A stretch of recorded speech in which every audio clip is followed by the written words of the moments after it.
রাসূল সাল্লাল্লাহু আলাইহি ওয়াসাল্লাম কখনো আজান দেননি কেন? অনেকের মনে এই প্রশ্ন জাগে।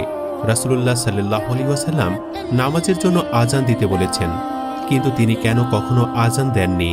চলুন জেনে নেওয়া যাক এর মূল কারণ। একদিন আল্লাহর রাসূল সাল্লাল্লাহু আলাইহি ওয়াসাল্লাম সাহাবীদেরকে বললেন, সবাইকে কিভাবে নামাজের জন্য আহ্বান করা যায়। একজন সাহাবী বললেন, হে রাসূলুল্লাহ সাল্লাল্লাহু আলাইহি ওয়াসাল্লাম, আমরা ঢোল বাজিয়ে সবাইকে নামাজের জন্য ডাকতে পারি, তখন ঢোল নিষিদ্ধ হয়নি। আরেকজন বললেন, আগুন জ্বালিয়ে এটা করা যায়, মানুষ আগুনের ধোঁয়া দেখে বুঝবে নামাজের জন্য ডাকছে। আরেকজন বললেন, সিংহা ফুৎকারে সবাইকে ডাকা যায়। আল্লাহ রাসূল সাল্লাল্লাহু আলাইহি ওয়াসাল্লামের কারো পরামর্শ পছন্দ হলো না, সবাই নিজের বাড়িতে চলে গেলেন। সেদিন রাতে যায়েদ ইবনে আব্দুল্লাহ স্বপ্নে দেখেন এক ব্যক্তি সিংহা বিক্রি করছেন। তিনি তখন ওই ব্যক্তির কাছে একটা সিংহা কিনতে চাইলেন। লোকটি জিজ্ঞেস করলেন, এটি দিয়ে আপনি কি করবেন? তখন যায়েদ ইবনে আব্দুল্লাহ বলেন, সবাইকে নামাজের জন্য ডাকব। সিংহা বিক্রেতা তখন বললেন, আমি এমন কিছু বাক্য শিখিয়ে দেব যার দ্বারা আপনি সবাইকে নামাজের জন্য ডাকতে পারেন। তখন তিনি আজানের বাক্যগুলো বলতে লাগলেন, আল্লাহু আকবার, আল্লাহু আকবার। অতঃপর লোকটি চলে গেলেন। যায়েদ ইবনে আব্দুল্লাহ এই কথা রাসূলকে জানান। রাসূল সাল্লাল্লাহু আলাইহি ওয়াসাল্লাম বলেন, বেলালকে ডাকো আর সবাইকে এই বাক্যগুলো দ্বারা আহ্বান করতে বলো। বেলাল যখন আল্লাহু আকবার বলে আজান দিচ্ছিল, মনে হচ্ছিল আসমান থেকে সুর ধ্বনিত হচ্ছে। তখন ওমর রাদিয়াল্লাহু তাআলা আনহু দৌড়ে এসে বললেন, এই বাক্যগুলো আমি কাল রাতে স্বপ্নে দেখি। মানে উনি সহ আরো 14 জন সাহাবী একই স্বপ্ন দেখেন। আল্লাহ রাসূল সাল্লাল্লাহু আলাইহি ওয়াসাল্লাম বলেন, ওই লোকটা যে কেউ ছিলেন না, উনি জিবরাইল আলাইহিস সালাম ছিলেন। এই বাক্যগুলো আল্লাহ পাক আমাদের শিখিয়ে দিয়েছেন সালাতের আহ্বান করার জন্য। আল্লাহ রাসূল কেন কখনো আজান দেননি? আল্লাহ রাসূল যখন কিছু করতে বলেন আমাদের জন্য তখন তা অত্যাবশ্যক হয়ে যায়।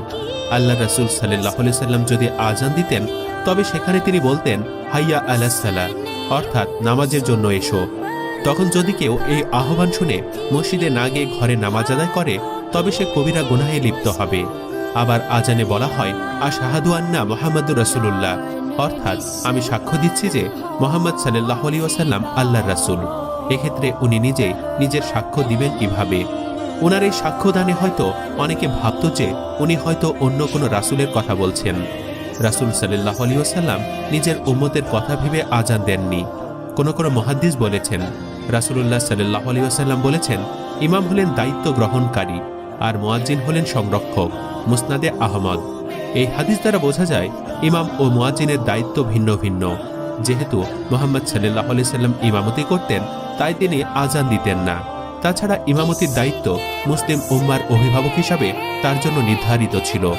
একই কারণে হযরত খেলাফায়ে রাশিদিন রাদিয়াল্লাহু তাআলা আনহু সহ ইসলামের ইতিহাসের শ্রেষ্ঠ মনীষী ও রাষ্ট্রনেতারা আজান দেননি, কিন্তু তারা ইমামতি করেছেন। তবে তারা আজান না দেওয়ায় মুয়াজ্জিনের মর্যাদা ও অবস্থানের ব্যাপারে ভুল ধারণার শিকার হওয়ার সুযোগ নেই, কেননা সহিহ হাদিস দ্বারা মুয়াজ্জিনের সম্মান ও মর্যাদা প্রমাণিত। রাসূল আকরাম সাল্লাল্লাহু আলাইহি ওয়াসাল্লাম বলেছেন, কিয়ামতের দিন মুয়াজ্জিনের ঘাড় হবে সবচেয়ে উঁচু। সহিহ মুসলিম, হাদিস 387। আল্লাহর সন্তুষ্টি লাভের আশায় মুসলিমগণ দিনরাত ইবাদত করেন। নিশ্চয় জানেন, নামাজ হচ্ছে সর্বোত্তম ইবাদত। নামাজ বেহেশতের চাবি। তাই তো মুসলিমগণ সময় মতো 5 ওয়াক্ত নামাজ আদায় করেন।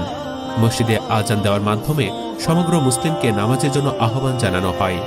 আল্লাহ তাআলা মুসলিম উম্মাকে সঠিক সময়ে 5 ওয়াক্ত নামাজ আদায় করার তৌফিক দান করুন। হাদিসের উপর আমল করার তৌফিক দান করুন। আমিন।